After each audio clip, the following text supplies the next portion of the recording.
Compañeros, últimas tomas. Gracias. Excelentísimas e ilustrísimas autoridades, señoras y señores, como presidente de Nueva Economía Forum tengo el placer de darles, como siempre, la bienvenida en este que va a ser el último desayuno de la temporada del Fórum Europa, la tribuna política que organizamos con la colaboración de Red Eléctrica de España, Asisa y Orange. Hoy tenemos el placer de recibir en esta sesión de clausura a la ministra de Educación y Formación Profesional y portavoz del Gobierno, doña Isabel Celaá, a la que va a presentar don Ángel Gabilondo, presidente del Grupo Socialista de la Asamblea de Madrid y exministro de Educación. Querido Ángel, la tribuna es suya.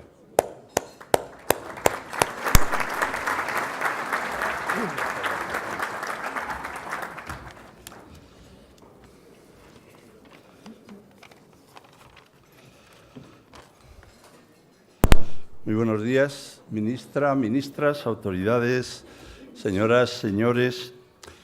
¿Cómo presentar a una portavoz que lo es nada menos que del Gobierno de España? ¿Puede un portavoz necesitar un portavoz? Pues conviene que no lo necesite. Así que podría empezar por presentarles a ella, a todos ustedes, o por presentarles a todos ustedes ante ella, y convertirme en lo que los romanos llamaban un nomenclator, que era capaz de llamar a todos los conciudadanos por su nombre en las comitivas, que lo susurraba mientras iba por delante abriendo paso a la autoridad protagonista, diciendo cómo se llamaba cada uno. Me parece que hay algunos que todavía siguen haciendo esto. Y eso es lo que avergonzaría al presentado, la presentada en este caso, porque tal vez los conoce aún mejor que yo. Ya lo dice Cicerón. ¿Qué es eso de que cuando eres candidato y te apuntan un nombre lo saludas como si lo conocieras desde siempre por ti mismo y una vez que has sido elegido lo saludas con mucho más indiferencia? Por tanto, lo que no tengo que hacer es una presentación de este tipo. Nosotros, nosotras, ya nos conocemos. La ministra María Isabel Celaá Diéguez antes fue consejera de Educación, Universidades e Investigación del Gobierno vasco. Y de ahí viene también parte de su competencia y de su entereza. Es licenciada en Filosofía y Letras en la rama de Filología Inglesa y licenciada en Derecho por las universidades de Deusto y Valladolid. Ama las lenguas y las conoce y conviven en ella con naturalidad. Por ejemplo, el euskera y el castellano, pero no solo. Bastaría recordar, por ejemplo, que es catedrática del Instituto de Filología Inglesa y no sigo porque ahí no queda la cosa. Es cuidadosa, mesurada, elegante y alejada de todo tipo de extremismos. Así que se equivocan y además lo tienen muy difícil quienes pretenden situarla en posiciones intransigentes en temas educativos como el de la concertada, la religión o la formación profesional. Lo tienen muy difícil. Formación profesional esta que tanto conoce, cuida y quiere. No encontrarán esa intransigencia ni en ella ni en su magnífico equipo. Baste citar al actual secretario de Estado, el rector Alejandro Tiana, aquí presente. Pero sí hallarán, en cambio, una determinación incontestable en su labor.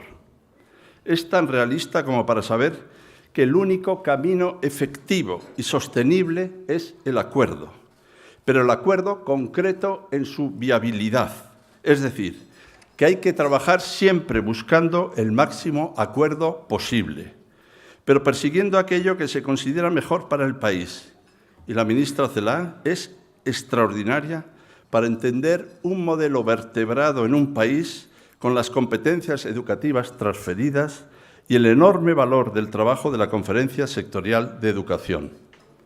Cualquier acción o acuerdo pasa hoy por contar de modo decidido con la comunidad educativa, muchos de cuyos miembros están hoy aquí, por trabajar en el acceso y formación del personal docente, por sostener el sistema de una educación pública de calidad, columna de la educación en nuestro país, y por una transformación de los modos de enseñar y de las formas de aprender, de los contenidos y de los formatos, ante el desafío de un mundo de incertidumbres y de nuevas posibilidades.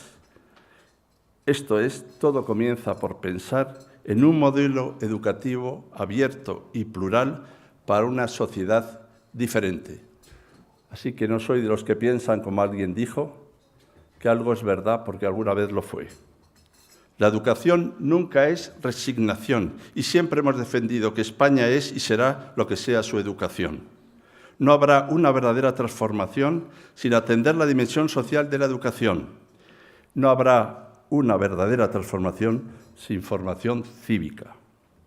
Buena filóloga y buena parlamentaria, Isabel Celaá cuida sus palabras y las pone al servicio de la construcción de espacios de convivencia en una sociedad mejor.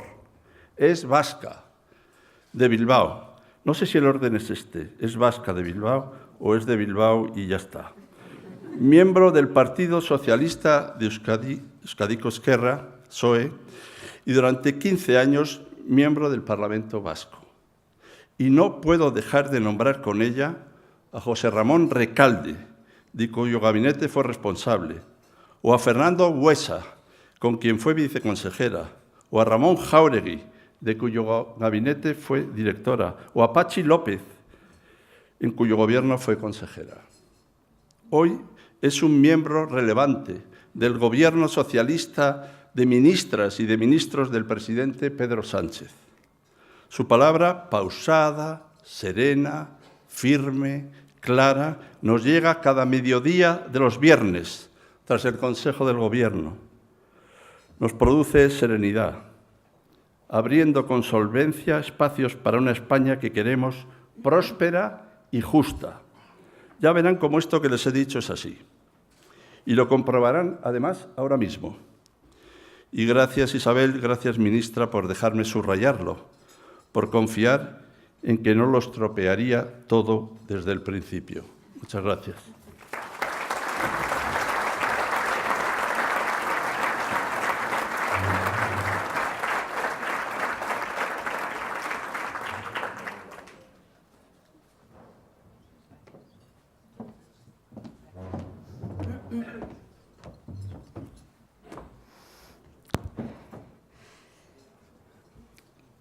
Muy buenos días, estimadas amigas, estimados amigos, todos quienes hoy nos acompañan en este desayuno.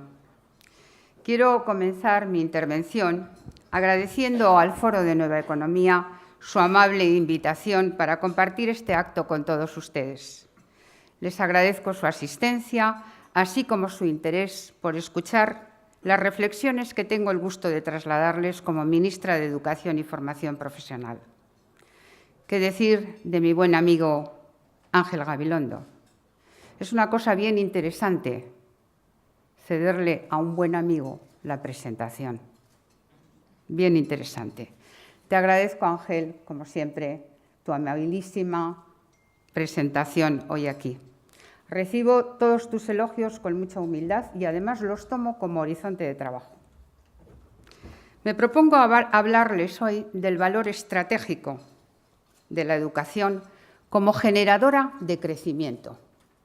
Solo el conocimiento puede dar respuesta a las demandas de un mundo complejo y cambiante que nos toca vivir y es sin duda la herramienta esencial para el desarrollo de nuestras sociedades. La capacidad del ser humano de comprender el mundo ha sido la que ha permitido a la humanidad avanzar por la vía de la civilización. La civilización entendida, como evocaba Kenneth Clark, como preeminencia y permanencia y continuidad de las actitudes críticas, revisión continua del pasado y elaboración ininterrumpida de un proyecto de futuro. Solo el conocimiento permite situarse conscientemente, y subrayo lo de conscientemente, en el espacio y en el tiempo, y llevar adelante una vida guiada por un propósito. La puerta al conocimiento es la educación. Decía el gran líder Nelson Mandela, el centenario de cuyo nacimiento acabamos de celebrar la semana pasada, que la educación es el arma más poderosa para crear las conciencias de las personas que cambiarán el mundo. Creo sinceramente que tenía razón. No cabe ninguna duda de que la educación es un factor decisivo de desarrollo personal que nos permite llevar al máximo nuestras capacidades y competencias. Nos faculta para tomar en nuestras manos las riendas de nuestra existencia y enriquece nuestro universo de relaciones e intercambios con la sociedad y con el entorno en el que estamos insertos. Pero la educación es, a su vez, es más aún, puerta a la economía. La educación, en su amplio sentido, como generadora del conocimiento necesario para el desarrollo científico y tecnológico, es la condición necesaria para la prosperidad económica. Es el mejor salvavidas para la economía, en palabras del Premio Nobel de Economía, Gary Becker.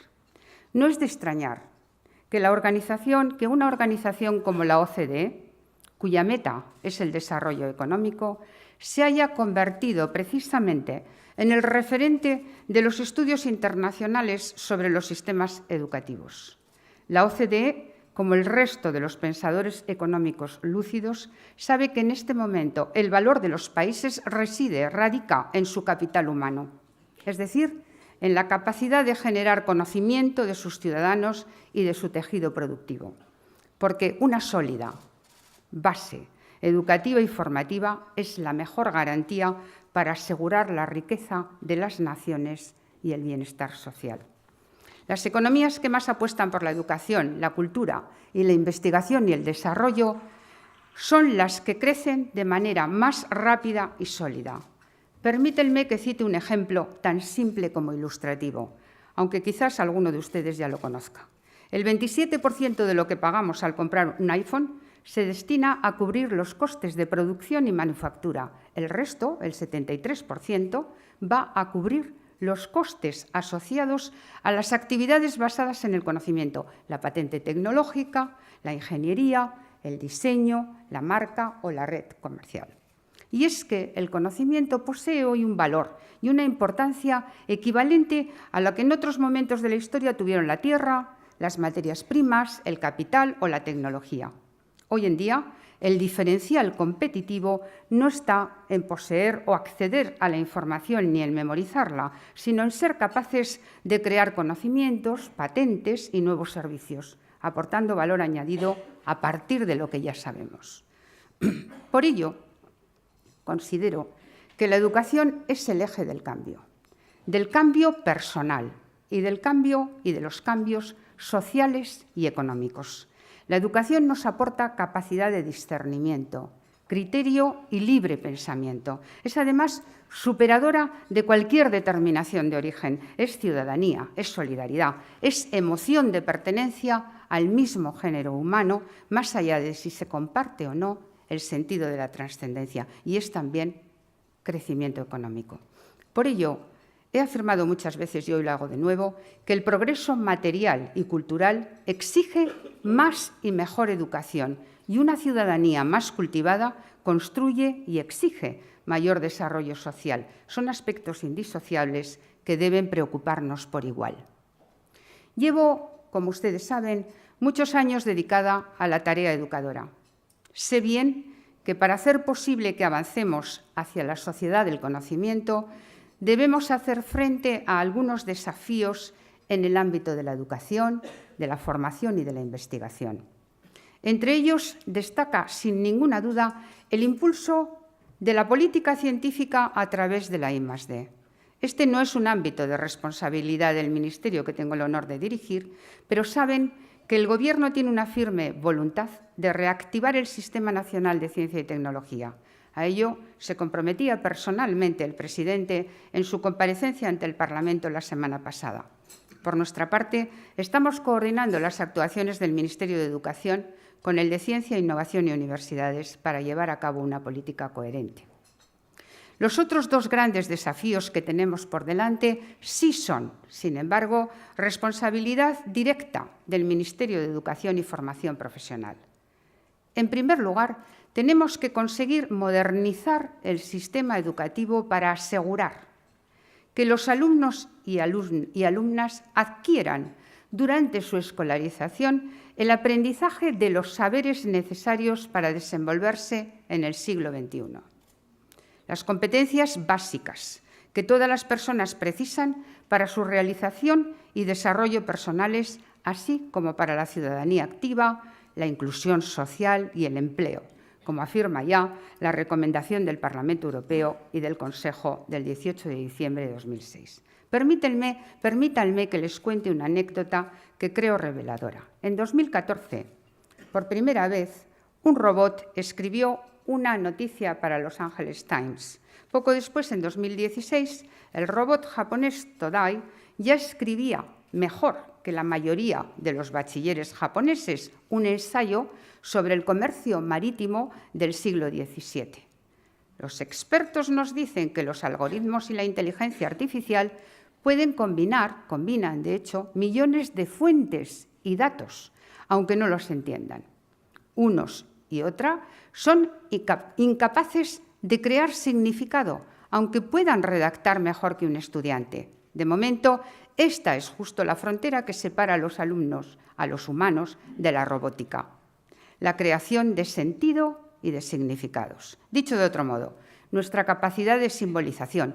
La semana pasada aparecía en un diario de tirada nacional un interesante artículo que mostraba la incapacidad que aún tienen los algoritmos que hoy desarrollamos para diferenciar una pipa pintada por Magritte de una pipa real.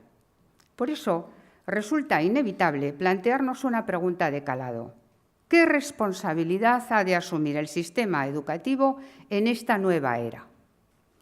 Noriko Arai es la matemática japonesa que ha creado el robot Todai. Ella tiene muy claro que el sistema educativo tradicional transmite muchos conocimientos y saberes disciplinares, pero sin asegurarse necesariamente de que los estudiantes entiendan su significado. Y afirma que esto no es verdadero conocimiento, además de que la inteligencia artificial ya puede hacer lo mismo. Si me permiten una cierta simplificación, me atrevo a decirles que no podemos continuar instruyendo a las nuevas generaciones para hacer lo mismo que ya hacen los robots. Recoger, guardar, procesar datos son actividades que los robots irán haciendo cada vez más y mejor. Nuestro diferencial, pensando en las nuevas generaciones de hoy que serán adultas en el año 2030, consiste en garantizar que todo el alumnado adquiera la capacidad de crear significados, entender lo que asimila y le rodea y ser competente para utilizar la multiplicidad de códigos y lenguajes que conviven en complejidad. La responsabilidad de la educación básica consiste, pues, en desarrollar al máximo competencias, tanto cognitivas como no cognitivas, para saber aplicarlas al menos en 3 escenarios: la vida diaria, entornos cambiantes, dilemas complejos. Y esto nos obliga a realizar varias tareas en las que no voy a profundizar, pero no quiero dejar de enunciar. 1.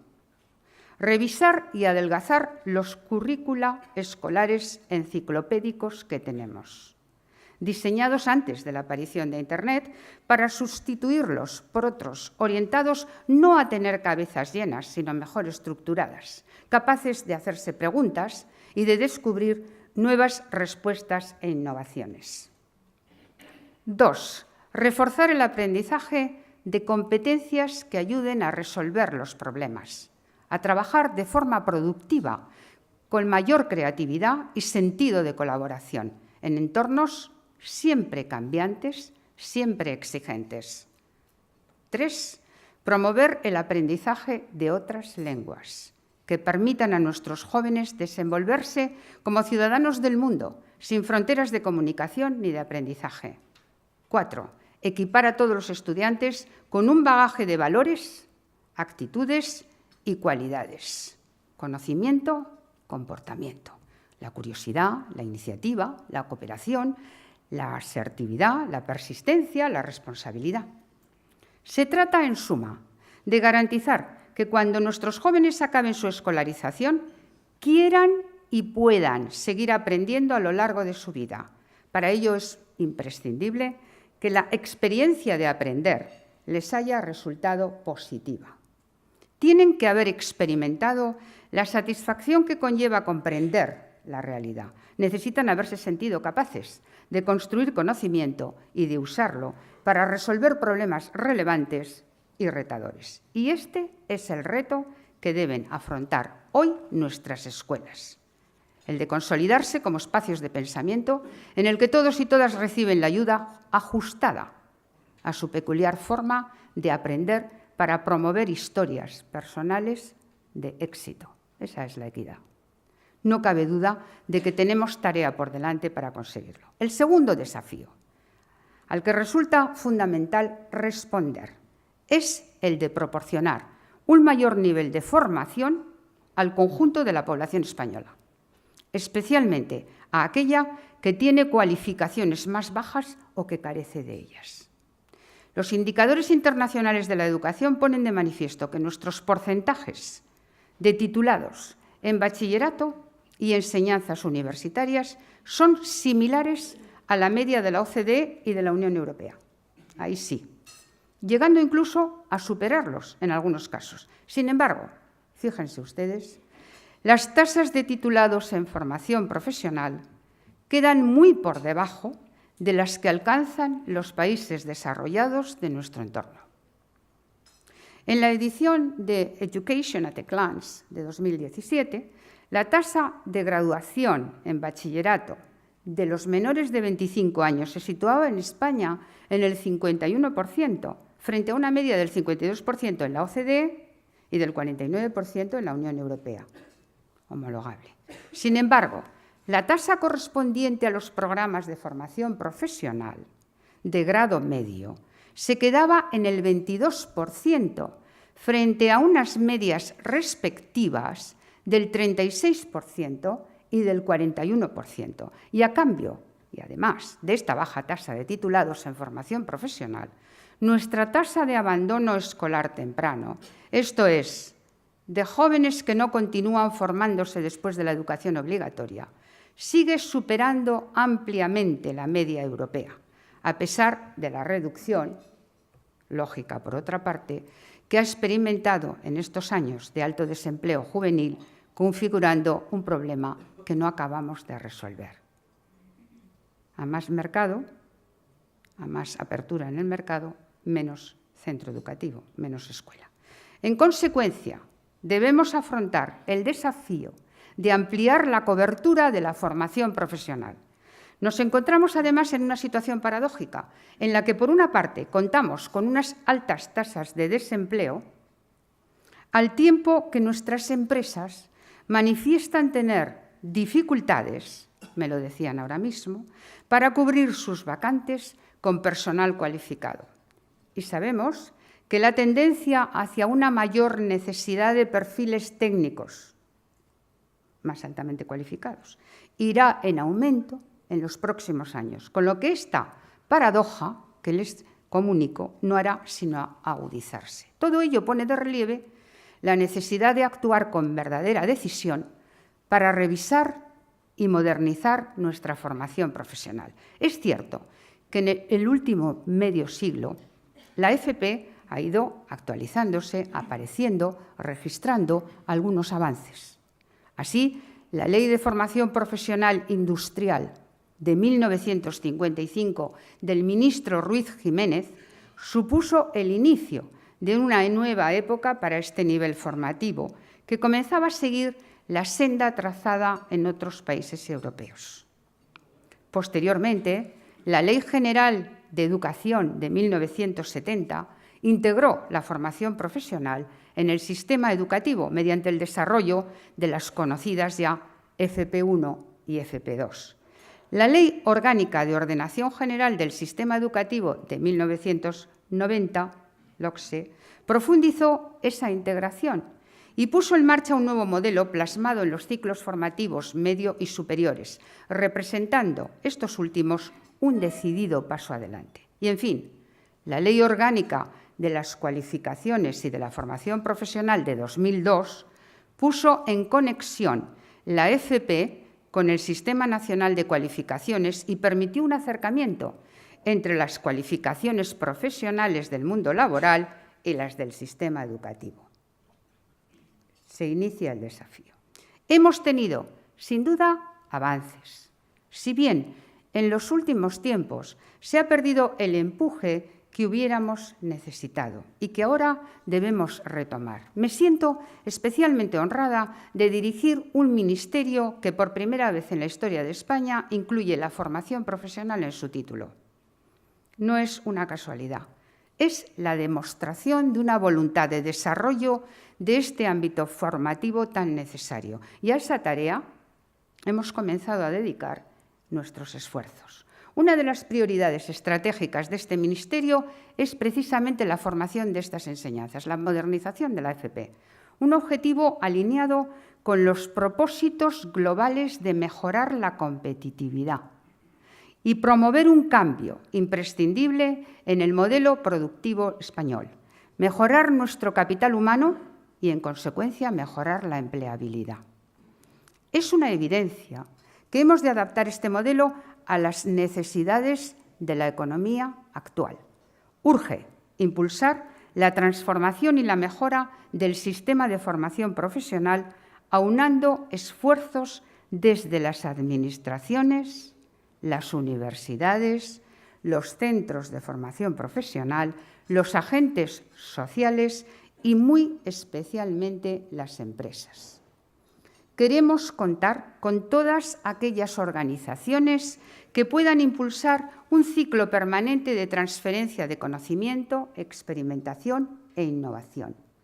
Nuestro desafío principal consiste en facilitar la integración del sistema de formación profesional, tanto de la vinculada al sistema educativo como de la orientada al empleo. Y ello implica actuar en ambas ofertas de formación. Se trata de construir, como hicimos una vez en el País Vasco, un sistema integrado de formación profesional para la población con edades entre los 16 y los 65 años, capaz de atender tanto las necesidades de las empresas, hacerlo de manera contemporánea, como las posibilidades de formación de la población.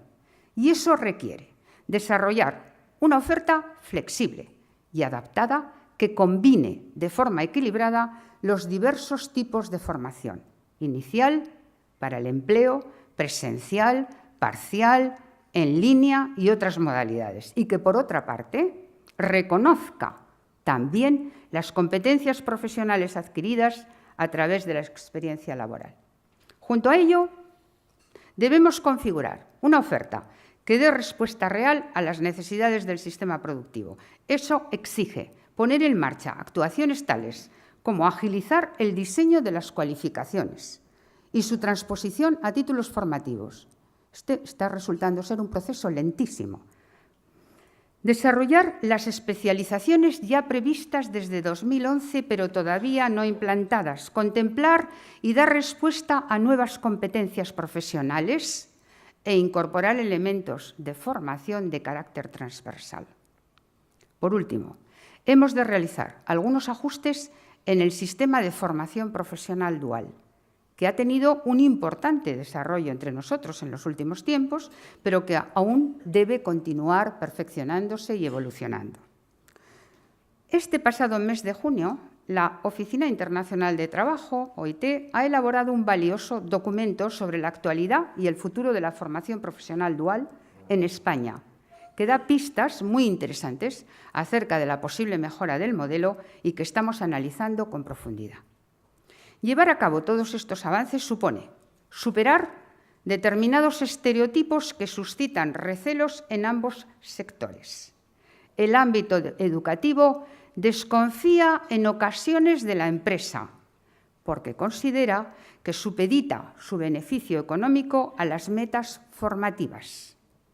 Las empresas, a su vez, critican al sistema educativo su desconocimiento y desconexión de la realidad productiva. Hay que superar esos desencuentros a través de un diálogo fructífero. Esta tarea, crucial para nuestro futuro, apela a todos, nos reclama a todos. No voy a eludir el compromiso de los poderes públicos, pues soy plenamente consciente del papel determinante que tiene el sistema educativo y de formación en la potenciación del conocimiento como instrumento de progreso y desarrollo económico.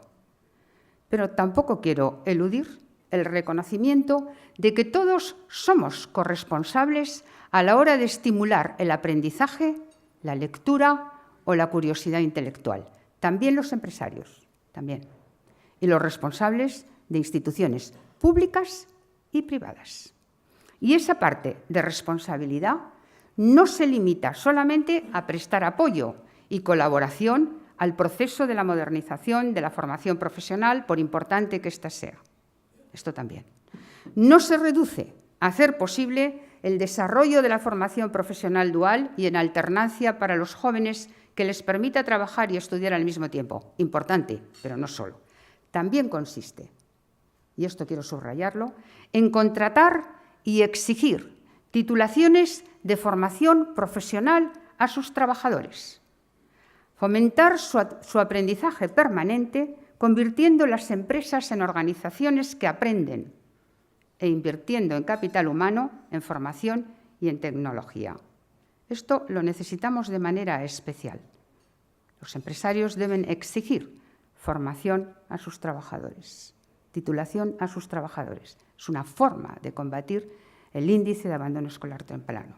Me atrevo a decirles que el prestigio de la formación profesional también, muy significativamente diría yo, depende del mundo empresarial, especialmente teniendo en cuenta nuestra escasa tradición en su desarrollo. Así que la transición hacia un nuevo modelo productivo basado en el conocimiento y con niveles más altos de cualificación implica contar con la complicidad del mundo empresarial y de los agentes sociales. Por ese motivo, les anuncio mi intención de promover contactos de alto nivel con las organizaciones empresariales y sindicales y con diversos sectores del mundo productivo inmediatamente, a la vuelta del verano, con el fin de establecer alianzas que nos permitan avanzar juntos. Nuestro Ministerio y el de Trabajo, Migraciones y Seguridad Social ya hemos comenzado a trabajar conjuntamente para cumplir objetivos comunes y pilotar este proceso. Si tenemos éxito en esta tarea, será de todos, será de España. Nuestra economía y nuestro futuro como sociedad mejorará. Este amplio programa de mejora de los niveles de cualificación de la población española y de adquisición de los saberes del siglo XXI debe hacerse además en condiciones de inclusión, en condiciones de equidad.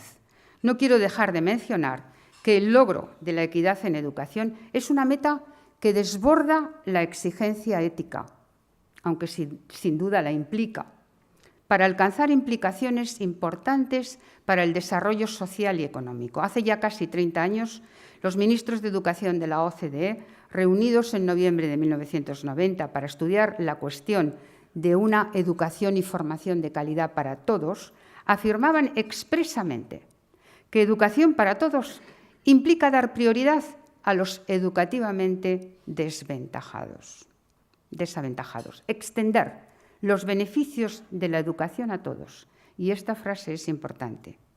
Tiene sentido desde el punto de vista económico, al tiempo que resulta acorde con las exigencias de la equidad social y educativa. Los países no pueden permitirse dejar sin explotar amplias reservas de talento. De ahí que adoptemos una perspectiva incluyente, que nadie quede atrás, que resulta ineludible desde cualquier punto de vista y es urgente en estos tiempos en que tanto han aumentado las desigualdades, como nos recuerdan muy diversos informes internacionales. Voy concluyendo. La educación requiere, queridos amigos y amigas, una perspectiva de largo alcance. Requiere persistencia, paciencia. En materia de educación y formación no podemos ser cortoplacistas ni someternos a los ajustados tiempos electorales. Debemos tener muy claro de dónde venimos y a dónde queremos ir para adoptar una estrategia de medio y largo plazo que nos permita perfilar un sistema de educación y formación que sea motivo de orgullo para todos. Este ministerio va a ejercer un liderazgo basado en la búsqueda de amplios consensos y acuerdos. Nuestro objetivo y nuestro deber como Gobierno consisten en estabilizar nuestro sistema educativo, contando con el apoyo de todos los grupos parlamentarios que sientan la educación como un asunto de Estado. Pongamos la mirada en el horizonte del 2030 para que la próxima generación de estudiantes se beneficie de un modelo estable y modernizado. Esta meta podemos tenerla cerca, siempre y cuando todos adoptemos esa perspectiva incluyente y ese valor estratégico de la educación y la formación como un tesoro y un yacimiento de riqueza y desarrollo. Para esa tarea, ardua, pero confieso apasionante, esforzada, pero confieso inapelable, es para lo que necesito su colaboración. Y me atrevería a decir que creo saber, que puedo contar con ella, por lo que desde hoy mismo deseo agradecérselo a todos. Pongámonos manos a la obra, porque estoy segura de que dentro de unos años nos sentiremos orgullosos del trabajo que todos, todas hemos realizado. Muchas gracias por su atención.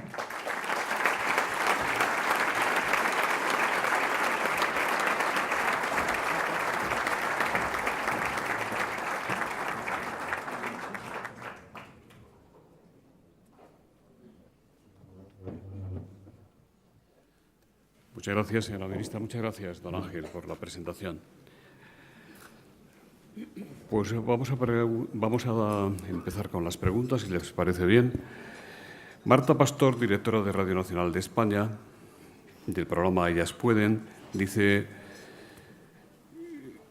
¿puede detallar las materias que en clave de feminismo van a proponer dentro de la asignatura de valores cívicos? ¿Para cuándo se prevé el cambio en los libros de texto para su adaptación de una educación igualitaria? ¿Cómo se van a hacer esos cambios de contenidos para fomentar la presencia de referentes femeninos? ¿En qué cursos se va a implantar la asignatura de valores cívicos? Sí, contesto ya, ¿verdad? Sí, por favor. Bien, la materia de valores cívicos que queremos sea universal, necesitamos sea universal, es una materia que básicamente ya está diseñada, es la que realmente hemos tenido como alternativa a la religión. Por tanto, es una materia que se fundamenta sobre todo en los derechos básicos, en la Declaración Universal de los Derechos Humanos, en los valores que las constituciones de nuestro entorno, las constituciones democráticas de nuestro entorno y la Constitución española también tienen recogidos, y obviamente el derecho a la igualdad pues estará también recogido. No podemos concretar, no podemos precisar en qué extremos, cuáles serán los detalles de lo mismo, porque todavía no hemos empezado a trabajar en su concreción, pero efectivamente la igualdad de género es un valor universal por el que se trabaja hoy en todos los países desarrollados. En relación a los libros de texto, tampoco hemos iniciado ese trabajo, pero ciertamente también procederemos a un estudio desde la perspectiva de género. Los cursos en los que los valores cívicos podrán incorporarse, estamos pensando en un curso en primaria y en un curso en secundaria. Trataremos de acordar con el resto de fuerzas políticas cuáles serán los cursos más idóneos para la incorporación de los valores cívicos, pero habrá uno en primaria y otro en secundaria.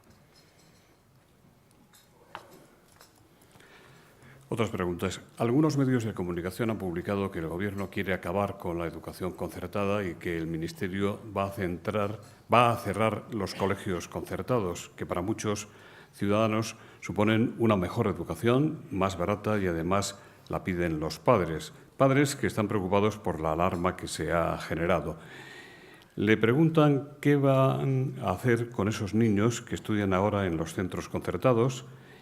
¿Y qué les diría usted a los padres? Carmen Lavallón, de la COPE, dice: ¿puede concretar el proyecto del Gobierno en educación concertada? ¿Cómo garantizará el derecho de los padres que optan por ese tipo de educación para sus hijos?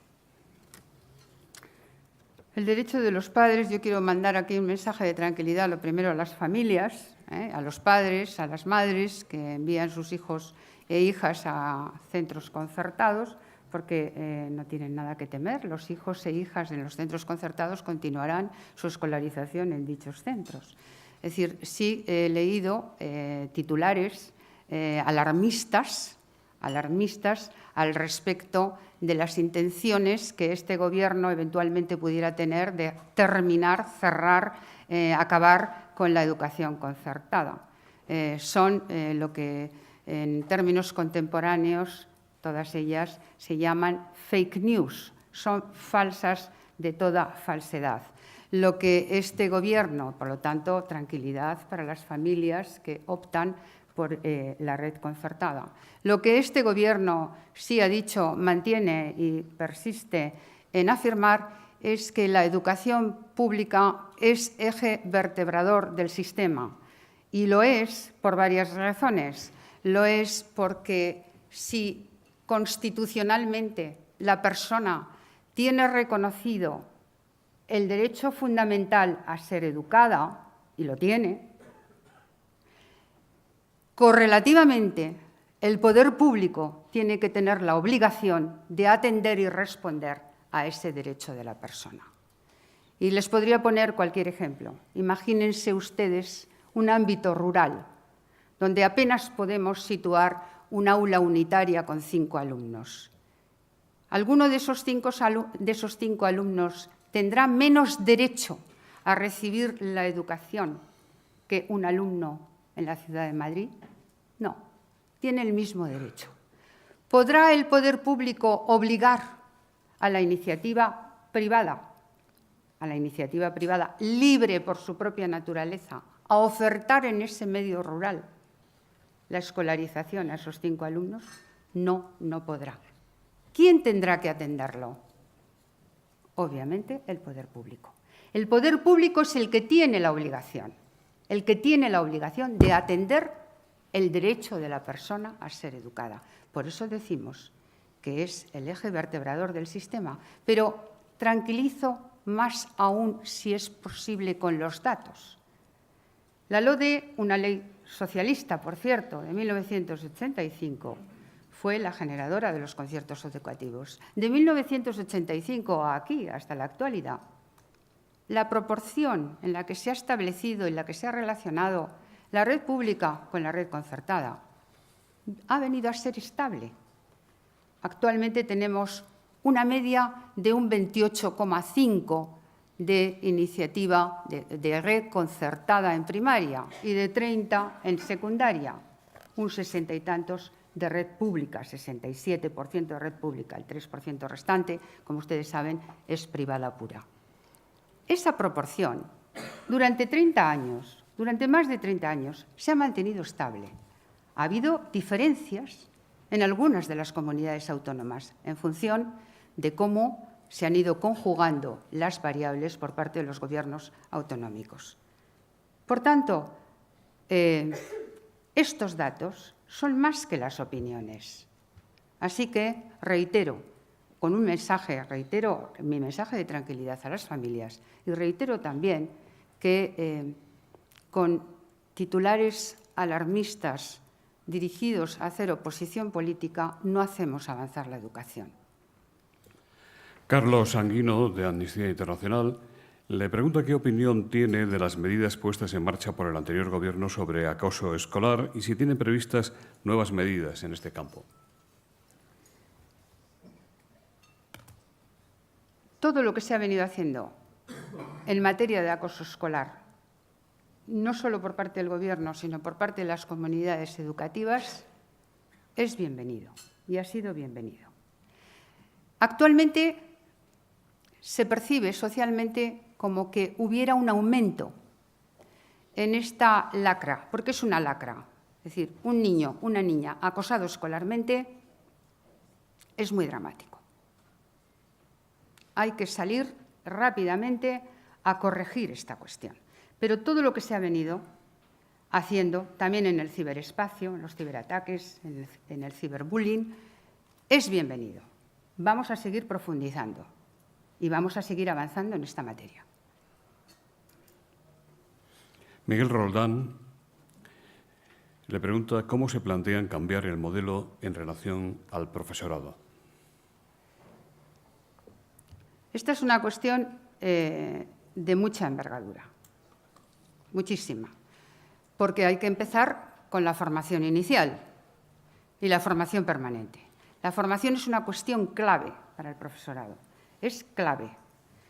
No podemos pensar que una formación inicial ya sirve para todo el itinerario. Por eso estamos reflexionando en el Ministerio, en el seno del equipo, acerca de esta cuestión que no es fácil. Requiere conjugar muchas variables que ahora mismo, en apenas un mes y medio que llevamos trabajando, no hemos podido abordar. Pero lo tenemos en agenda y vamos a seguir en ello. Alicia Rodríguez, de la Asociación Española de Superdotados y con Talento, le pregunta cuál es el compromiso para evitar el fracaso escolar y abandono para los alumnos con altas capacidades. Hablamos de un 70% por falta de la atención a sus necesidades y a su valoración de identificación. Ruth Vidriales, directora técnica de Autismo España, dice: ¿cuál es la visión ante el avance necesario hacia la educación inclusiva y la garantía de la especialización y los apoyos a todo el alumnado, incluyendo a aquel con mayores necesidades de apoyo? ¿Cómo abordar la transformación necesaria para hacer esto efectivo?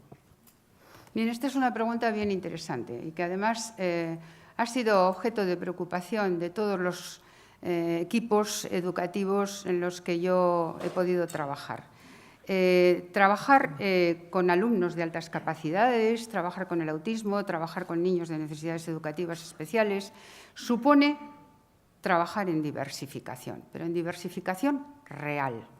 Y eso significa conocer, identificar, primero, las necesidades de cada una de los alumnos, alumnas. Esto que parece un desiderátum, en el aula no lo es. Es decir, las altas capacidades necesitan un tratamiento, porque las altas capacidades, y esto ha sido objeto de preocupación personal durante mucho tiempo de mi vida, las altas capacidades sin un tratamiento específico pueden convertirse en fracaso escolar.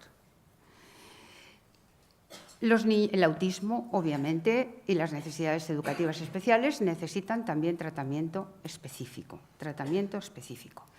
Afortunadamente, el sistema educativo español y otros sistemas educativos tienen en este momento desarrollados instrumentos, todos ellos perfectibles, pero desarrollados instrumentos para tratar la diversidad.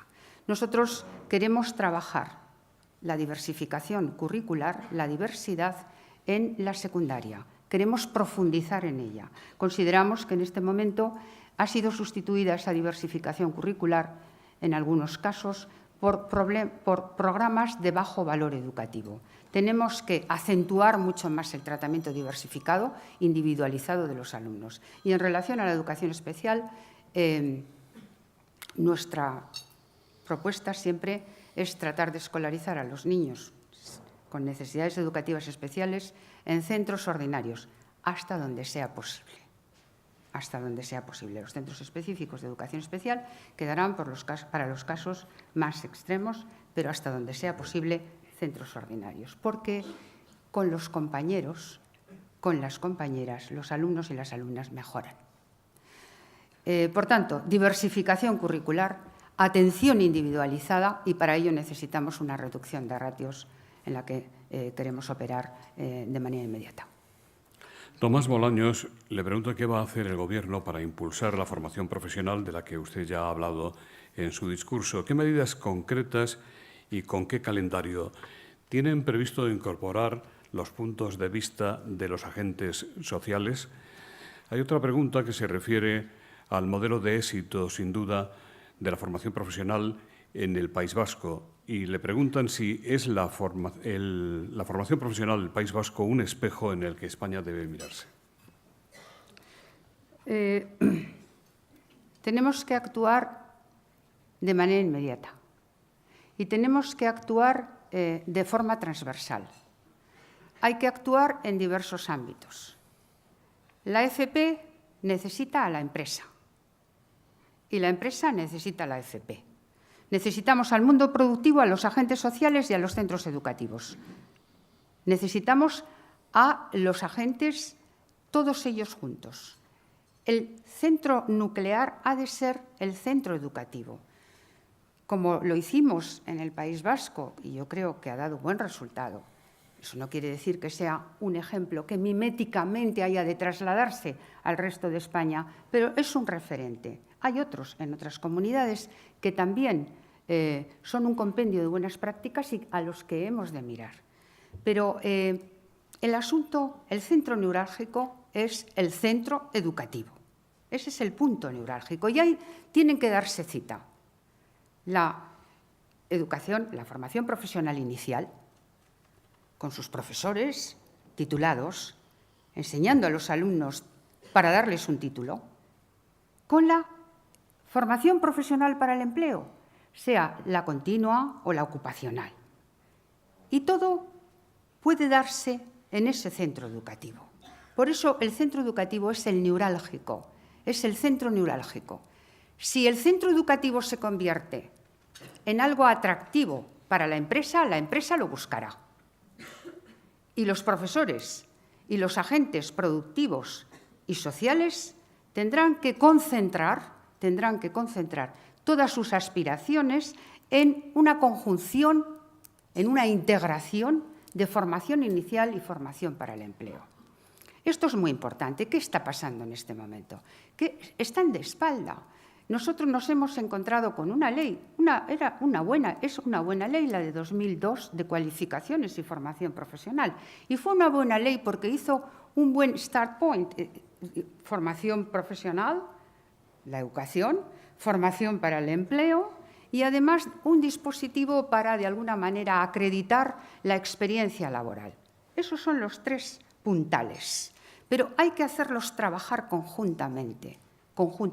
Necesitamos una formación profesional integrada, pero para ello es preciso anticiparse en la detección de los perfiles profesionales que los empresarios, los que están en esta sala y los que están fuera de esta sala, conocen sobre todo. Conocen más que la escuela. Es decir, la empresa sabe lo que necesita hoy y lo que va a necesitar dentro de 5 años.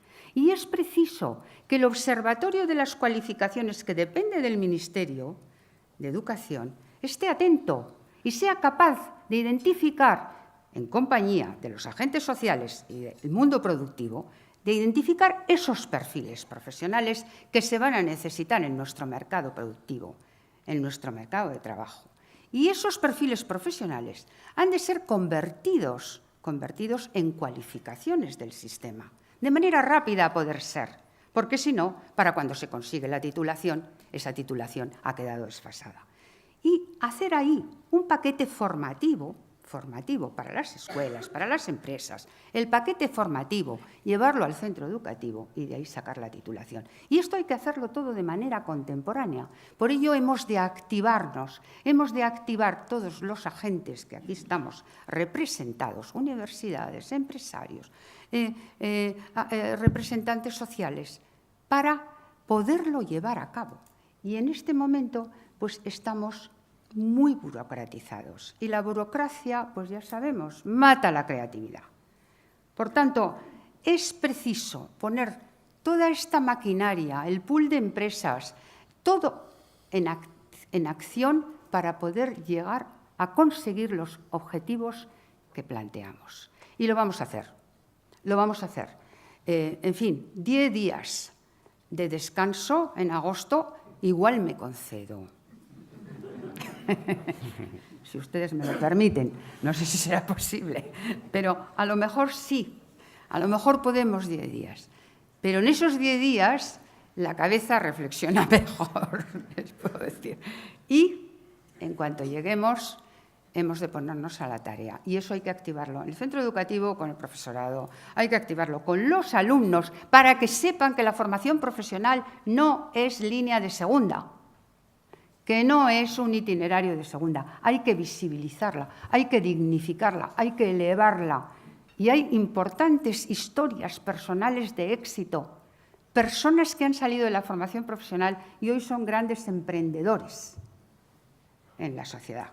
Y, por tanto, esas historias de éxito tienen que servir de empuje para que el resto de los alumnos, con todas esas competiciones, skill competitions y todo esto que hay, se sientan ilusionados por hacer un itinerario de formación profesional que les va a empoderar para poder estar bien acreditados en el mundo.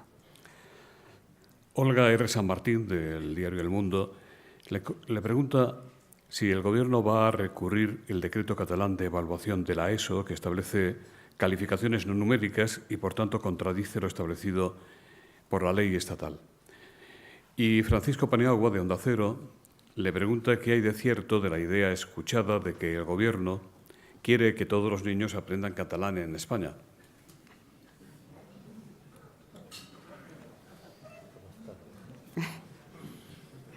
Pues eso. Es que, ¿qué les voy a decir? Pues eso, que vamos a ver, en relación al decreto, que es lo más serio, no lo hemos estudiado, ya lo tenemos que estudiar, vamos a verlo, no lo hemos estudiado. Les confieso que lo tenemos que estudiar. Y en relación a que todo el mundo tenga que aprender catalán en España, pues me mueve a la sonrisa. Es verdad que tenemos que hacer un esfuerzo sobre las lenguas. Me estoy refiriendo ahora a las lenguas extranjeras. Quiero decir que el sistema educativo tiene que empezar a abrirse también a la utilización vehicular del inglés, del alemán, del francés, en función de cada centro educativo, pues el profesorado, la preparación que tenga de su profesorado, y puede optar por pintar un lienzo en el cual, bueno, pues algunas materias puedan ser vehiculizadas en una lengua extranjera, pues porque tiene especialistas en esa lengua extranjera. Es verdad que el inglés hoy en día pues viene a ser como el latín en las universidades en el siglo XIV. Por tanto, generalmente cuando los centros educativos estudian una lengua extranjera, empiezan por el inglés. Yo ruego que cuando se empiece a introducir o incorporar la lengua extranjera en los centros educativos, esto se haga sin ninguna segregación. Esto es una cuestión bien capital. Es una cuestión bien importante. Es decir, no se puede examinar previamente a los alumnos para decir, como este sabe más, a este le pongo en la línea bilingüe y en este va la monolingüe. Porque el desafío no es ese. El desafío es aumentar el conocimiento y la capacitación de toda la población española. Y, por tanto, sin exámenes previos, todos ellos tienen que poder adquirir los bienes de este mundo en las mejores condiciones posibles. En relación al catalán, yo sé que puede ser un desideratum de muchas personas el hecho de que las lenguas autonómicas, con todo respeto, puedan ser tomadas como opciones en algunos centros educativos. Es decir, algún centro educativo pudiera tener como optativa, como tienen las escuelas oficiales de idiomas de esta manera, bueno, pues algunas de las lenguas autonómicas. Con todo respeto, forma parte de la autonomía de un centro. Pero bueno, de ahí a pensar o titular que el Ministerio de Educación pone el catalán para todos los alumnos de España, hay un abismo. Gabriel Ureña, de la Asociación de Directores del Instituto de Andalucía, dice: resulta alentador que, como anuncia la ministra, se impulse el conocimiento tecnológico y al mismo tiempo la competencia básica y el aprendizaje de la filosofía como saber crítico. ¿Va a reforzar el papel del liderazgo educativo de los directores y directoras como elemento de calidad de los centros educativos? Pues a mí me parece interesantísimo lo que plantea esta persona en el sentido de reforzar la dirección de los centros. La dirección de los centros, los equipos directivos configuran las almas distintas de los centros, es decir, una dirección bien llevada, un equipo directivo de un centro tira del centro en la dirección adecuada. Reforzar las direcciones de los centros es reforzar a los centros educativos. El centro educativo es el que tiene que operar los mejores cambios, los buenos cambios, la mejora de los resultados escolares. Y una dirección estable en un centro educativo es una dirección que llevará a ese centro educativo a buen puerto. Por eso nosotros trabajamos en la estabilidad de las direcciones de los centros. Queremos direcciones educativas estables, equipos directivos estables. Así que eso es un acierto y hay que reforzarlo. Y en relación a la filosofía, pues ciertamente la filosofía, la historia, las humanidades, pero también la ciencia configuran el pensamiento. Estaba la filosofía en los currícula, ahora tiene menos presencia, lo vamos a estudiar. María Antonia López, de Telemadrid, cambiando de tema, dice, tras el giro en el PDCAT, que queda bajo el control total de Puigdemont, está en riesgo la estabilidad del Gobierno, tanto como para adelantar las elecciones. En esta misma línea, Irene Castro, del diario.es, dice, ¿cómo pretenden sacar adelante los presupuestos generales del Estado si no se aprueban convocatoria de elecciones antes de agotar la legislatura? José Manuel González Huesa dice, ante la decisión de Pablo Casado de no aprobar el techo de gasto y el cambio en el PDCAT, están más cerca las elecciones generales. Y Luis Ángel Sanz, de El Mundo, que le parece el giro del PDCAT hacia el independentismo radical, sigue pensando que el Ejecutivo aguantará hasta 2020. Convocar elecciones es una facultad del presidente del Gobierno, como todos ustedes conocen. Nadie está pensando en adelantar elecciones, si bien nadie va a resistir más allá de lo razonable, sería absurdo. Respetamos absolutamente todos los procesos de las fuerzas políticas y sus resultados, pero es responsabilidad del presidente de la Generalitat, presidente legítimo de la Generalitat, que reside, como ustedes saben, en el Palau de la Generalitat y no fuera de España, el continuar con la senda iniciada por el presidente de Gobierno, una senda de diálogo, un pasillo de diálogo, con el objetivo de terminar con la crisis política de Cataluña. Le corresponde a él, porque la obligación política de un político es trabajar desde la política y con los instrumentos de la política. Porque solo así, solo con esa ventana de oportunidad, solo con ese sendero de oportunidad, podrá resolverse un problema arrinconado en el pasado, muy enmarañado, y que efectivamente puede hacer que mejore el futuro de toda la sociedad catalana. El Gobierno de España está determinado, el presidente de Gobierno está determinado a seguir por esa senda.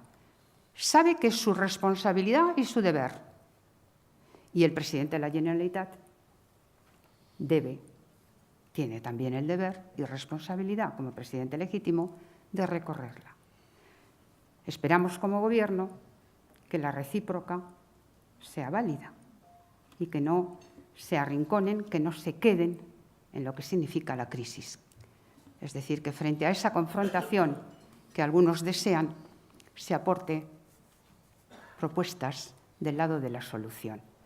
Algunas ya las pronunció, ya las comunicó el propio presidente de Gobierno en ámbito parlamentario. Son legítimas, razonables y viables. Quien se empeñe en una propuesta inviable sabe que no llegará a ningún término. ¿En su imaginario descartan ustedes la aplicación del 155 de la Constitución si se dieran las circunstancias? Bueno, es un futurible que no voy a considerar en este momento.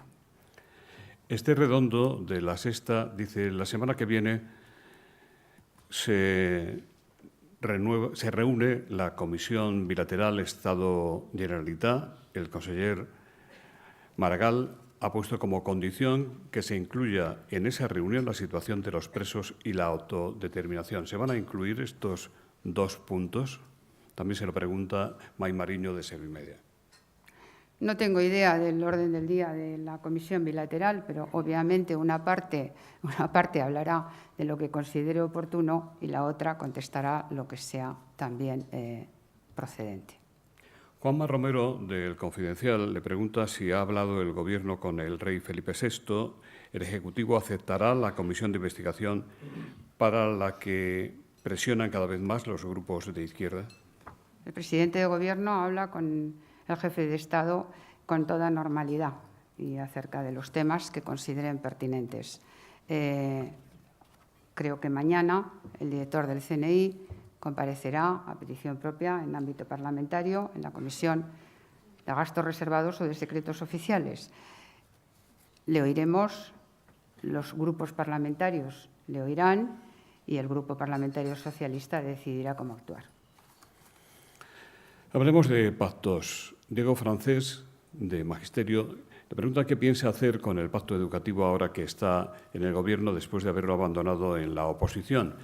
Jorge Cajigas, Villalba, dice: en una legislatura corta temporalmente y con un apoyo parlamentario tan inestable, ¿no sería mejor intentar un pacto de Estado de educación y no abrir temas de conflicto ideológico, concertada, religión, etcétera, que no son en este momento un problema para los ciudadanos? Manuel Sánchez, de Público, ¿cree que la vuelta a las esencias del Partido Popular puede dificultar un pacto por educación? No, no lo creo. El pacto educativo sigue siendo un objetivo no solo deseable, sino necesario. Y además es una petición razonable por parte de la sociedad española. Debemos estabilizar nuestro sistema educativo. En los países de nuestro entorno, en los países avanzados, desarrollados, apenas si se notan los cambios de gobierno en la educación. Apenas si se notan. Si bien también he de decirles que en esos países de nuestro entorno las fuerzas políticas sean ideológicamente alineadas, estén ideológicamente alineadas con posiciones de derecha o posiciones de izquierda, no consideran que la defensa razonable de la educación pública como asistencia al derecho fundamental de la persona a ser educada, esto lleve una connotación ideológica de menosprecio a la red concertada. Se toma con naturalidad. Ustedes pueden examinar cualesquiera gobiernos de la Unión Europea y comprobarán que la oferta que se hace con pública y la oferta que se hace con privada coexiste, siendo la educación pública la central, y esto sin ningún menosprecio y sin ningún riesgo para la privada.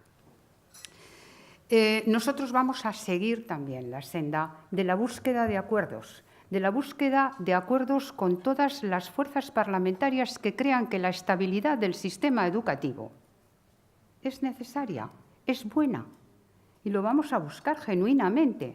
Y aquí no hacemos deslindes, lo buscaremos con las fuerzas más alineadas a la izquierda, centroderecha y derecha. Tenemos ánimo, buen ánimo, tenemos fuerza y tenemos ganas de hablar con todos y ver quiénes aportan soluciones y quiénes quieren permanecer en la confrontación. En nombre de los patrocinadores de Red Eléctrica de España, representada hoy por doña Beatriz de Munt, de Orange, representada por don Joaquín Colino, es don Ramón Casanova, de Asisa, el que, en nombre de todos ellos, despide el acto.